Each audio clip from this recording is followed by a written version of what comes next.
Hello అండి, నమస్తే. ఇప్పుడు మాట్లాడేటువంటి టాపిక్ ఏంటంటే, నరేంద్ర మోదీ ప్రధానమంత్రి అయిన తర్వాత భారతదేశం యొక్క ఎకానమీ 11th పొజిషన్లో ఉన్నటువంటి 2014లో 11th పొజిషన్లో ఉన్నటువంటి ఇండియన్ ఎకానమీ నరేంద్ర మోదీ ప్రధానమంత్రి అయిన 11 సంవత్సరాల్లోనే బై 2025 4th పొజిషన్కి వచ్చింది అండ్ $4 ట్రిలియన్ ఎకానమీగా అయిందనేసి బీజేపీ వాళ్ళు చాలా గట్టిగా, చాలా బిగ్గరగా చెప్పేటువంటి ప్రయత్నం చేస్తారు. కానీ ఇండియన్ పాపులేషన్ పాయింట్ ఆఫ్ వ్యూలో చూసుకుంటే జీడిపి 4th పొజిషన్ లేకపోతే $4 ట్రిలియన్ ఎకానమీ అవ్వడం అనేది అది పెద్ద బిగ్ అచీవ్మెంట్ అయితే కాదు ఇండియాస్ పాపులేషన్తో కంపేర్ చేస్తే. కానీ పర్ క్యాపిటల్ జీడిపి ఎంత ఉంది ఈరోజు ఇండియాలో అండ్ ప్రపంచ దేశాలతో పోల్చుకుంటే 2014లో ఉన్న నెంబర్కి ఈ రోజున్న నెంబర్కి పెద్ద డిఫరెన్స్ అయితే డ్రాస్టిక్గా పెరగల. ఇక్కడ 11th పొజిషన్ నుంచి 4th పొజిషన్కి వచ్చినంత దారుణంగా అంత డ్రాస్టిక్గా అంత బెటర్గా ఇంప్రూవ్మెంట్ అయితే అవ్వలేదు.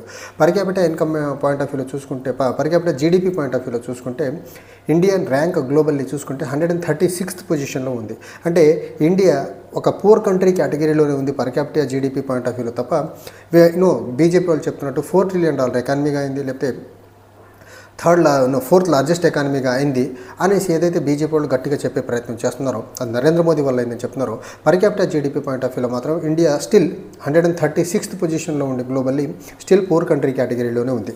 అండ్ 10 సంవత్సరాల నరేంద్ర మోదీ పరిపాలన, అంతకుముందు 10 సంవత్సరాలు పరిపాలించినటువంటి యూపీఏ ప్రభుత్వాన్ని, మరి ముఖ్యంగా మన్మోహన్ సింగ్ గారిని టైంలో నడిచినటువంటి ప్రభుత్వానికి మధ్య ఎకనామిక్ ఇండిసెస్ మనం చూసుకున్నట్లయితే 2014 తర్వాత జీడిపి క్యాలిక్యులేషన్ పాయింట్ ఆఫ్ వ్యూలో కంప్లీట్గా బీజేపీ తనకు అనుకూలంగా జీడిపి క్యాలిక్యులేషన్ చేసే విధంగా జీడిపి క్యాలిక్యులేషన్ మెథడ్ అయితే తీసుకురావడం జరిగింది.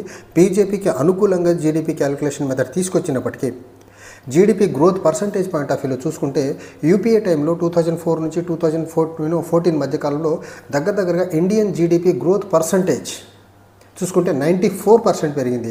అదే 2014 నుంచి 2024 వరకు నరేంద్ర మోదీ 10 ఇయర్స్ కలిపి 10 ఇయర్స్లో కలిపి 77% జీడిపి గ్రోత్ రేట్ పెరిగింది. అంటే మన్మోహన్ సింగ్ గారి టైంలో జీడిపి గ్రోత్ రేట్ కంటే నరేంద్ర మోదీ 10 ఇయర్లో జీడిపి పర్సంటేజ్ పాయింట్ ఆఫ్ వ్యూలో గ్రోత్ రేట్ చూసుకుంటే తక్కువగానే ఉంది. అది కూడా దగ్గరగా 20% దగ్గర క్లోజ్ టు 15 to 16% తక్కువగా GDP growth rate percentage point of వ్యూలో పెరిగిందని చెప్పొచ్చు.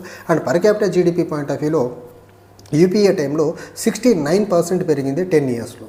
కానీ when it comes to Narendra Modi 10 ఇయర్స్లో పర్ క్యాపిటల్ జీడిపి జస్ట్ 60% మాత్రమే పెరిగింది. Still 9% difference between Manmohan Singh 10 ఇయర్లో ఉన్నటువంటి per capital GDP growth and Narendra Modi 10 ఇయర్లో ఉన్నటువంటి పర్ క్యాపిటల్ జీడిపి చూసుకుంటే 9% గ్యాప్ ఉంది. స్టిల్ మన్మోహన్ సింగ్ గారి గవర్నమెంట్ జీడిపి గ్రోత్ పర్సంటేజ్లో చూసుకున్నా, లేకపోతే per capital GDP point of వ్యూలో చూసుకున్నా నరేంద్ర మోదీ గవర్నమెంట్ కంటే యూపీఏ గవర్నమెంట్ 10% బెటర్గా ఫేర్ చేసిందని చెప్పొచ్చు ఇక్కడ. అండ్ సెన్సెక్స్ పాయింట్ ఆఫ్ వ్యూలో, స్టాక్ మార్కెట్ పాయింట్ ఆఫ్ వ్యూలో చూసుకుంటే యూపీఏ టైంలో స్టాక్ మార్కెట్ గ్రోత్ దగ్గరగా 300% పెరిగింది 10 ఇయర్స్లో, 2004 నుంచి 2024 వరకు, 2014 వరకు.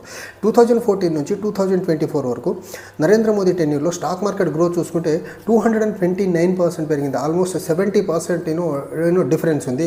ఇక్కడ కూడా యూపీఏ టైంలోనే స్టాక్ మార్కెట్ యొక్క పెర్ఫార్మెన్స్, స్టాక్ మార్కెట్ యొక్క గ్రోత్ ఇండియాలో బెటర్గా యూపీఏ టైంలోనే ఉంది తప్ప నరేంద్ర మోదీ టైంలో లేదు. అండ్ ఎక్స్పోర్ట్స్ పాయింట్ ఆఫ్ వ్యూలో చూసుకుంటే యూపీఏ టైంలో ఎక్స్పోర్ట్స్ గ్రోత్ 2004 నుంచి 2014 మధ్యలో దగ్గర 273% ఎక్స్పోర్ట్స్ గ్రోత్ రేట్ పెరిగింది. అదే ఎన్డీఏ 10 ఇయర్లో నరేంద్ర మోదీ గారి ఆధ్వర్యంలో 10 సంవత్సరాల ఎక్స్పోర్ట్స్ గ్రోత్ రేట్ ఎంత పెరిగిందంటే జస్ట్ 76% పెరిగింది. దీన్ని బట్టి అర్థం చేసుకుంటే నరేంద్ర మోదీ ఇండియన్ ఎకానమీని దెబ్బకొట్టేసి ఇండియన్ ఎక్స్పోర్ట్స్ అసలు ప్రపంచ దేశాల్లో ఎక్కడికి ఎవరు కొనని స్టేజ్కి దిగజార్చారని మాత్రం చాలా. ఎక్కడ 273% డ్యూరింగ్ మన్మోహన్ సింగ్ 10 ఇయర్, ఎక్కడ 76% డ్యూరింగ్ మోదీ 10 ఇయర్ బిట్వీన్ 2014 2024 చూడండి ఇక్కడ. అండ్ ఎఫ్డీఐ పాయింట్ ఆఫ్ వ్యూలో చూసుకుంటే యూపీఏ టైంలో ఇండియాకు వచ్చినటువంటి ఎఫ్డీఐ 646% ఉంది గ్రోత్ రేట్.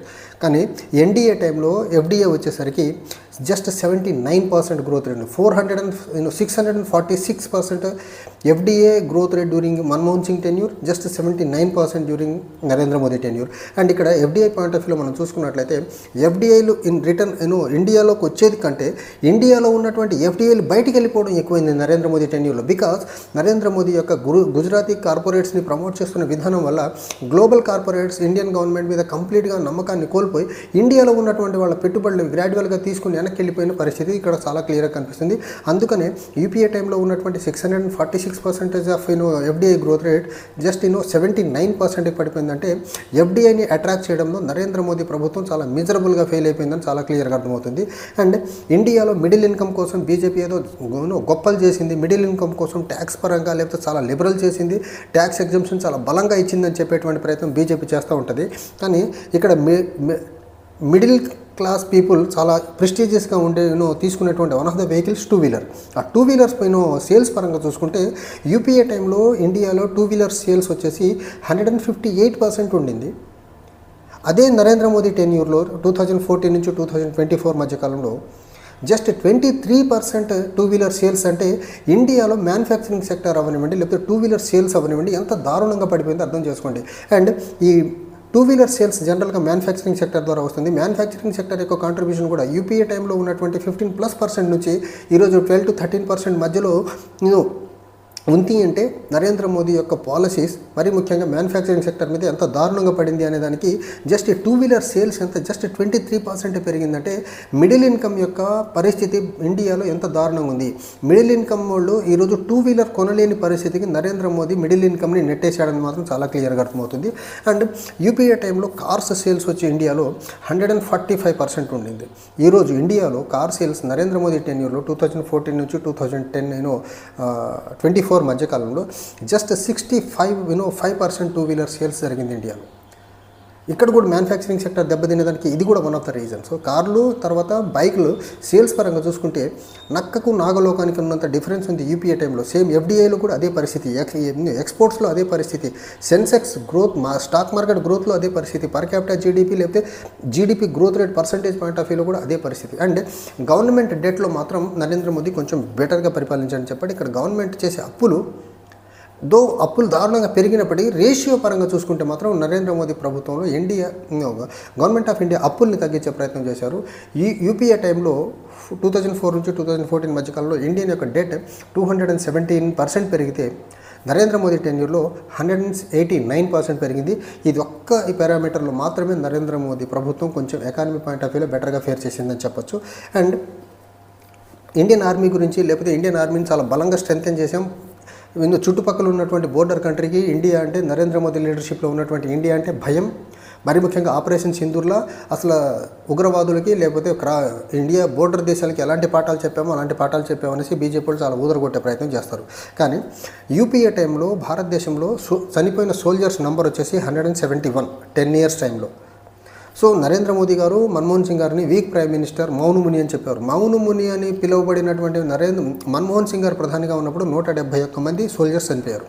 కానీ 56 ఇంచుల చెస్ట్ ఉన్నటువంటి నరేంద్ర మోదీ ప్రధాని అయిన తర్వాత మోస్ట్ గ్లోబల్లీ పవర్ఫుల్ లీడర్ అయిపోయిన తర్వాత ఇండియా గ్లోబల్లీ పవర్ఫుల్ కంట్రీగా నరేంద్ర మోదీ వచ్చిన తర్వాతనే ప్రపంచవ్యాప్తంగా గ్లోబల్లీ పవర్ఫుల్ కంట్రీ అయింది, గ్లోబల్లీ రికగ్నేషన్ వచ్చిందని చెప్తున్న బీజేపీ వాళ్ళు ఊదరగొడుతున్నా కానీ 10 సంవత్సరాల నరేంద్ర మోదీ పరిపాలనలో దగ్గరగా 1250 మంది ఇండియన్ సోల్జర్స్ చనిపోయారంటే భారతదేశం యొక్క ఆర్మీని స్ట్రెంథెన్ చేసే అంశంలో అవనివ్వండి లేకపోతే భారతదేశం యొక్క సోల్జర్స్ని కాపాడే అంశంలో అవనివ్వండి లేకపోతే బోర్డర్ని కాపాడే అంశంలో నరేంద్ర మోదీ ఎంత దారుణంగా ఫెయిల్ అవుతున్నారు. అది చైనీస్ అగ్రెషన్ లేకపోతే పాకిస్తాన్ సైడ్ నుంచి వస్తున్నటువంటి ఇబ్బందులు పక్కన పెడితే యూపీఏ టైంలో 171 మంది సైనికులు చనిపోతే నరేంద్ర మోదీ టైంలో గత 10 సంవత్సరాల కాలంలో 1250 మంది సైనికులు చనిపోయారంటే నరేంద్ర మోదీ సైన్యాన్ని కూడా ప్రాపర్గా స్ట్రెంథెన్ చేయలేకపోయారు, సైన్యం యొక్క ఇంటిగ్రిటీని కూడా కాపాడలేకపోతున్నారని చాలా క్లియర్గా అర్థమవుతుంది ఇక్కడ. అండ్ ఇక్కడ ఈ ప్రధానమైనటువంటి ఎకానమీ పరంగా ఇంత డిటీరియేటెడ్ కండిషన్ వెళ్ళేదానికి ప్రధానమైనటువంటి కారణం ఒకటి nepotism. Adani, Ambani and few Gujarati కార్పొరేట్స్ని ప్రమోట్ చేస్తున్న విధానం ఒకటి. నెంబర్ 2 జీఎస్టీ డిమానిటైజేషన్ ద్వారా ఇండియన్ ఎకానమీ మొత్తాన్ని షేక్ చేసేటువంటి ప్రయత్నం. అండ్ నెంబర్ 3 చైనాకి ఈక్వల్గా వెళ్ళాలనుకున్నటువంటి ఇండియాని ముందుకు తీసుకెళ్లే క్రమంలో దాని మీద ఫోకస్ చేయకుండా ఇండియాని గ్లోబల్ మ్యానుఫ్యాక్చరింగ్ హబ్గా తీర్చిదిద్దే మీద ఫోకస్ చేయకుండా హిందూ ముస్లిం అనే ఒక మతపరమైన రాజకీయాలు, కులపరమైన రాజకీయాలు, భాషాపరమైన రాజకీయాలు చేసుకుంటా కంప్లీట్గా భారతదేశం యొక్క ఆర్థిక వ్యవస్థ, ఆర్థిక పురోగతిని, భారతదేశం యొక్క దేశ ప్రజల యొక్క పురోగతి మొత్తాన్ని మత రాజకీయాలకు తాకట్టు పెట్టేసింది నరేంద్ర మోదీ. భారతదేశం యొక్క ఎకానమీని ఛిద్రం చేసే పని, ఇంకో పక్క భారతదేశంలో ఉన్నటువంటి ప్రజల యొక్క జీవన ప్రమాణాలు పెరగకుండా కంప్లీట్గా మత రాజకీయాలకు తాకట్టు పెట్టేమని మాత్రం గత 10 సంవత్సరాలుగా నరేంద్ర మోదీ చాలా సక్సెస్ఫుల్గా చేసుకుంటూ వస్తున్నారు. సో ఈ నరేంద్ర మోదీ 10 years రూల్ ఏదైతే ఉందో 2014 నుంచి 2024 వరకు కంప్లీట్గా ఇండియా ఒక సక్సెస్ఫుల్గా ఒక బలమైన ఒక డికేట్ని కోల్పోయింది. సో 2014 టు 2024 నరేంద్ర మోదీ కంప్లీట్గా ఒక డికేట్ని ఇండియాకి లాస్ట్ చేసిన పని మాత్రం చాలా సక్సెస్ఫుల్గా చేశారు. ఈ క్రమంలో నరేంద్ర మోదీ ఎక్కడ సక్సెస్ అయ్యారు? దేశంలో మత రాజకీయాల్ని చాలా డీప్ రూట్కి తీసుకెళ్లే దాంట్లో సక్సెస్ అయ్యాడు. అండ్ యంగర్ జనరేషన్లో ఉన్నటువంటి మైండ్ సెట్ మొత్తాన్ని అభివృద్ధి దిశగా లేకపోతే డెవలప్మెంట్ దిశగా ఎంపవర్మెంట్ దిశగా ఆలోచించకుండా వాళ్ళని కంప్లీట్గా మతపరమైన ఓరియంటేషన్లో ఆలోచించేలా ఒక జనరేషన్స్ని ఒక 2 జనరేషన్ని ఆలోచింపజేయడంలో మాత్రం నరేంద్ర మోదీ సక్సెస్ఫుల్గా సక్సెస్ అయ్యాడని చెప్పొచ్చు. ఓవరాల్గా ఇండియన్ ఎకానమీని కంప్లీట్గా మత రాజకీయాలకు బీజేపీ నరేంద్ర మోదీ తాకట్టు పెట్టారని మనం చాలా ప్రస్ఫుటంగా ఈ డేటాస్ని బట్టి అర్థమవుతుంది. Thank you.